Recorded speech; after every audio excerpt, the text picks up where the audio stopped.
Shri Sharda Devi and Her Divine Play, Chapter 9, page 149.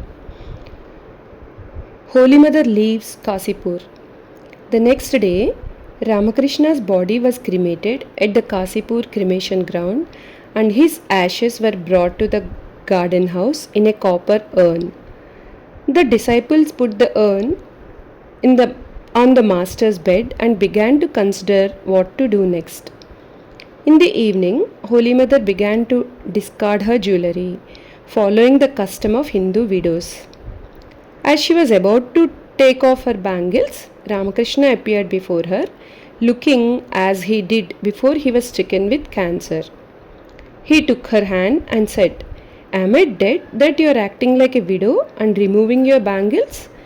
I have just moved from one room to another." Holy Mother wore the bangles as long as she lived. Balram brought Holy Mother a white borderless saree that is worn by Orthodox widows. When he gave the cloth to Golapma to hand over to Holy Mother, Golapma shuddered at the very sight of it and said, "Good God, who can give her this white cloth?" When Golapma went to Holy Mother, she saw that she had torn off the major part of the wide red borders of her saree. From that day on, she always wore a saree with a narrow red border. The following day, Golapma told the disciples that the master had appeared to Holy Mother and had forbidden her to remove her bracelets.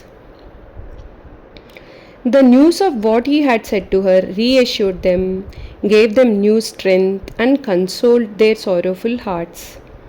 They cast away their doubts and resolved that they would continue serving the Master as before. On 18th August 1886, Holy Mother, accompanied by Golapma, Lakshmi and Latu, paid a visit to Dakshineshwar. They returned to Kashipur the same evening. Difficulties soon arose. How would the Cossipore garden house be maintained? What should be done with the master's ashes? Narendra and other young disciples wanted to keep the house, but Ramdatta and some other household disciples who were bearing the expenses disagreed. They decided that Holy Mother should move elsewhere. The young disciples should return to their respective homes and the master's ashes should be installed at Ramdatta's Kankurgachi garden house. The young disciples were helpless. Narendra tried to keep Holy Mother at Cossipore for a few days longer so that she could recover somewhat from her grief, but he was unable to do so. As some of the monastic disciples did not want to give all of the master's relics to Ramdatta, they put a large portion of them into another urn so that they could worship the master on their own. As this squabble was going on between the young disciples and the householders, Holy Mother said to Golapma with a long sigh, "Such a golden person has left us, and now, Golap, they are quarreling over his ashes."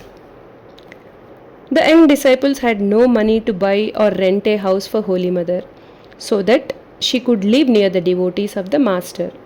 But Balaram's home was always open to Holy Mother and the disciples of Ramakrishna.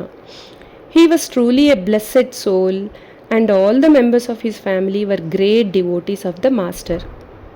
On Saturday, 21st August 1886, Balram invited Holy Mother to stay in his Calcutta home. Holy Mother must have gone upstairs for one last time and bowed down to the master's relics that were kept on his bed before she took her bundle of clothes and climbed into the carriage that Balaram had sent for her that evening. According to Latu, Balaram himself brought the carriage to pick up the mother. As the carriage neared the garden gate, however, the gatekeeper stopped the driver and demanded the unpaid rent. Narendra was terribly embarrassed and somehow had her released. Holy Mother later described her mental condition at this time. The master's passing away was unbearable for me. I constantly asked myself, such a golden man has left, why then should I stay in this world? Life became tasteless and meaningless for me, and I had no desire to talk to anyone. The master then appeared to me and said, "No, you should not leave the world. Please stay. You have many things to do." Balaram decided to send Holy Mother on a pilgrimage to give her some peace. Jai Ma.